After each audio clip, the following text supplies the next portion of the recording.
less houses being built, equity falling, lending tightening, overcapitalisation increasing, and confidence in our government at an all-time low. That's a recipe for disaster for new housing. The construction industry has been in decay for a while now, with world events, higher taxes, inflated costs and labour shortages contributing to higher prices, less approvals and fewer customers. So is the latest federal budget the hammer that hangs above the nail in the coffin? 3, 2, 1.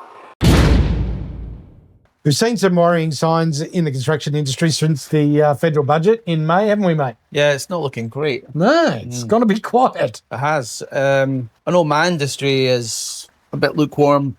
Yeah. Well, they were going all right, but yeah. Exactly right. It doesn't look super. Not like it was. I mean, they're building factories and stuff, but I don't know who's going to be in them. No. And there's lots of factories. Yeah. And the housing slowed up. So we know people that are on enforced leave due to a lack of manufacturing work. We know tradies that are on reduced hours. And we know builders that are saying the phones stopped ringing, that projects are being put on hold, and new house contracts have fallen off a cliff, albeit a cliff that's a fair bit lower than it was, say, 10 years ago. But all those things. Yep. And it's not just the budget, it's higher interest rates as well. There was already a softening, but the budget was like, bloody hell, that's really killed it. I mean, during COVID, it was more prices of material, wasn't it? That way, yeah. But you can't really blame it on prices of material and stuff like that now. It's not evidently super high compared to it was during COVID. You know what I mean? It's gone up a bit with the fuel. It's gone up a little bit, yeah. but not hugely. Yeah. I mean, that was the biggest issue during COVID, wasn't it? It was pricing. Yeah. And availability of people. Timber. Yeah. Timber was all going out of the country. You couldn't get it. Exactly right. Yeah, it was going to America. Today we're going to give you your opinion on where we think this industry is headed. And we base this on a bit of experience. You've been in the building industry for... Too long. 30 years, 40 years, 30 years? 40 years. And I was in it for not that long, but 20 years. Yeah. The first sign of an industry in decline was COVID, exactly as you said. While it was one of the industries that was given the green light to continue through lockdowns, it was heavily restricted. Remember, it was 4 people allowed on site at one stage, and in some states that was the case, and in other states and in our state, there were limited deliveries. Oh, it was just there was so stupid. Site cleaning.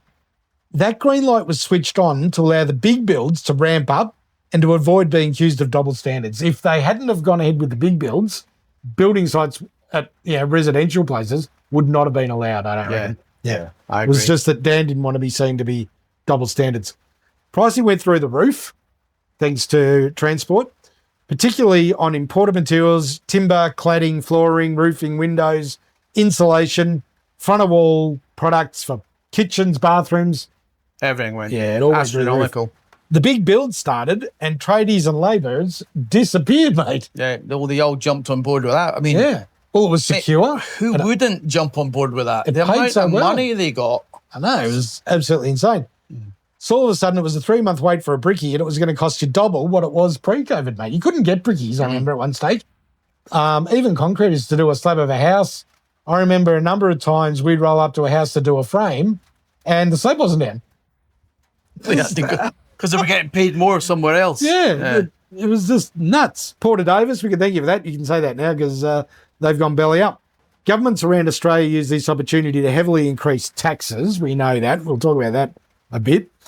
Fees and charges on new builds went up. Today, 49% of the cost of a new house on a greenfield site in New South Wales is taxes, fees and charges.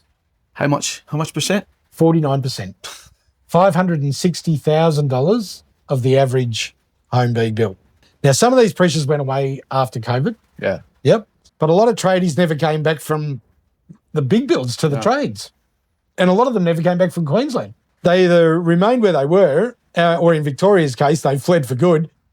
And they didn't want to return to the state while Dan and his criminal mates were running the place, mate, because that's what it felt like. How many people do you know just up and moved, either out to proper regional, like a long way away, or just out of the state? Yeah, I know 2 or 3 people that left. Yeah. It wasn't great, was it? Nah, it was shit. If I never had my if I never lived on this property in my dream house, I wouldn't want to stay either. No. With your family. Yeah. Yeah, and everything Oh else. yeah, them as well. And your great neighbours. Don't forget them. Yeah. Don't forget them. Fast forward to 2025 and interest rates were on the move. For investors, that's even worse news than for owner-occupiers, as interest rates are generally around 1% higher for investment loans than they are for owner-occupied loans. So the market tightened up. Lending is more heavily scrutinised and more commonly rejected, and less properties are therefore contracted to be built. Yeah. So where are all these houses that are going to get built for these potential new homeowners? Yeah. Well, they're not. Exactly. So Yeah. why did you keep talking about it like it's still an ongoing thing? Well, they haven't done anything to help it. No. But we'll get there. Then along comes Dr. Evil Jim Chalmers and Comrade Libanese, as I now call him, Life been easy. changing their position and letting rip on the Australian public. Not just on housing, though, mind you, but on shares, on cryptos, trust, precious metals, cars. Look, come on, everybody's allowed to change their position, as it were, right? I like changing position. I like sleeping on the right shoulder and the left shoulder during the night. Well, there you go then. Yeah. You've changed positions, so I don't know why you're being so hard on them. They heard artwork, antiques, widows, divorcees. That's just to name a few. They stuck it to everybody. Yep. We've seen the continued decline of house pricing in New South Wales, Victoria, and a softening in other states. WA and Queensland, 12 months ago, even 6 months ago, were flying, mate. Yep. And now they've slowed down. They're showing the potential for prices to flatten and even start to go backwards in Queensland, which is a bit of a worry. All right, so they've said, they've categorically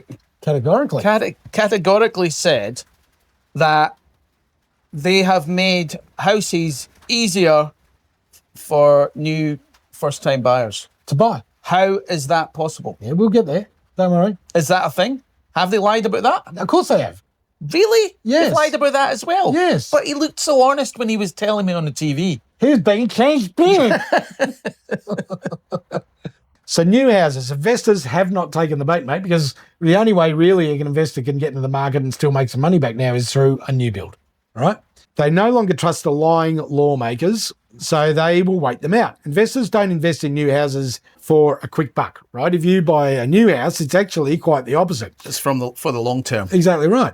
Most new builds lose value initially before increasing in value once the infrastructure and amenities are built in the neighbourhood, and that neighbourhood becomes A 15-minute desirable. city. Well, a 15-minute city. But it's got to become desirable to live in, right?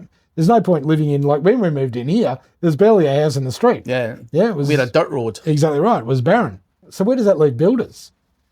In trouble, mate. Because all of a sudden this whole new market's opened up to the youngies, evidently, but they're all existing homes. Yeah.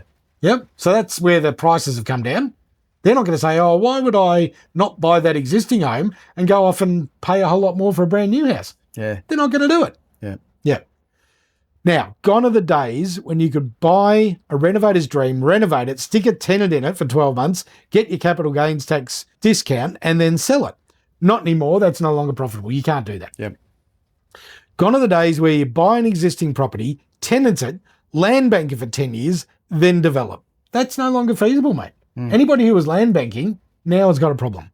Gone are the days where you purchased in the next growth area, tenanted it for a couple of years, and either leveraged the newfound equity to increase your portfolio or cashed out. Equity for now is a thing of the past because prices are coming down. Yeah. Your so equity's gone. You you're can't not gonna- borrow against yeah. it. And you're not going to sell and make a loss. No. Equity has disappeared. Now, it looks like something has to give. Again, why would you buy a new house when the price is falling out of the bottom of the existing house market? So do builders meet market expectations and lower their prices, therefore reducing their margins or their resources? Those resources being labourers and apprentices, mate. Yeah. They're the first to go. So once again, we'll have a labour shortage somewhere down the track. Oh, Well- but that's all right. They'll just import loads and loads of foreign people in to do the job that the Australians are no longer doing. That's a good idea. So wholesale prices of goods aren't coming down, right? Timber, glass, aluminium, none of that. The only way is up. The only way is up. Timber prices, as an example, won't fall because the market's tightened. This isn't a problem that Bunnings Trade or Reece Plumbing or Middies are going to solve on the industry's behalf. They're not going to bring their prices down because the market's tightened. There'll be a little bit of discounting due to competition, but not much. No. So do builders hold firm and hope that investors will return soon enough, or do they just close their business and go work on the big builds around Australia? A lot of tradies are heading to Queensland ahead of the Olympics. I've heard that, because there's going to be regular work no matter what, at least until 2032. So that's an opportunity. It's guaranteed work, it's good rates, it's great location, it's fantastic climate. Off you go. Unless we tell them a year out that we can't afford it, we're not going to do it. It's locked and loaded, mate. You can't do that with the Olympics. So you'd be silly not to consider it. So expect new home builds to slow further, not increase, as was the desired effect, as the government keeps saying they are trying to do. They're trying to increase home builds. It's just that their policy changes actually have the reverse impact, and any blind Freddy could see that from the get-go. Mass market builders like Metricon might find some wriggle room for their specials, but their margins are already razor thin. These guys aren't making 30% on every house. They're not making it a lot, are they? It's 5 to 10%, mate. Yep. If building groups are expected to find another 5% in price reduction, because that's what the market dictates, that 5% is very hard to find. They'll be renegotiating right now madly with suppliers as we speak, asking to either find some price relief or extend their terms to keep cash flow going. Because that's all they've got left is cash flow. Yep. They are borrowing money to finish this build before they start the next build. It doesn't look good, does it? No. I mean, how many big housing mobs have went under in the last 5 years? Yep. And how many more will go in the next 12 months, mate? You can bet your bottom dollar that the ones that aren't propped up like Metricon got propped up will fall over. Yeah. The housing market in Australia has never been in such dire situation. Less houses being built, equity falling, lending tightening, overcapitalisation increasing, and confidence in our government at an all-time low. That's a recipe for disaster for new housing. Yep. And there's going to be a flow-on effect. There's going to be people losing jobs because they're not doing what they regularly are doing, which is building houses. Yep. I mean, what else are they going to do? They can't just make work out. I mean, sure, there'll be people still wanting pergolas and like things add-ons to the house, but is that going to be enough to keep everything like locked and loaded and going? No, it won't. You only have to look at our little town where there is quite a few vacant blocks and a little even estate not too far from us. Nobody's interested in that. No. And no one's interested in the houses closer to town either. No. Those houses haven't moved, and there's house and land packages for sale in there for $600,000. I haven't seen that price point for ages. No, that's like a long time ago. Exactly. So who's taking the hit? Yep. The developers have already done their bit. Yeah. They've already been paid. I mean, that's really good price actually for... It is for a 3-bedroom house, the 2-car garage, etc. But someone's taking the hit. You can't survive on those sort of prices. On a fixed Cost. Well, that's what stuffed them up during COVID, didn't it? Yeah, they those were under contracts. fixed contracts and they Prices were losing money left, right and centre. Prices going up. The prices went and smashed them. Burying the builders. So let us know what you think, everybody. What do you think of the housing market? Is it going to go up or is it going to fall off a plateau? We think the number of builds will fall off a plateau. I can't see it not doing that. It just looks dire. Not while investors are throwing houses back onto the market, existing houses, and first home buyers can buy those cheaper than you can buy a new build. A new build. Yeah. Let us know what you think, everyone. See you guys. Bye.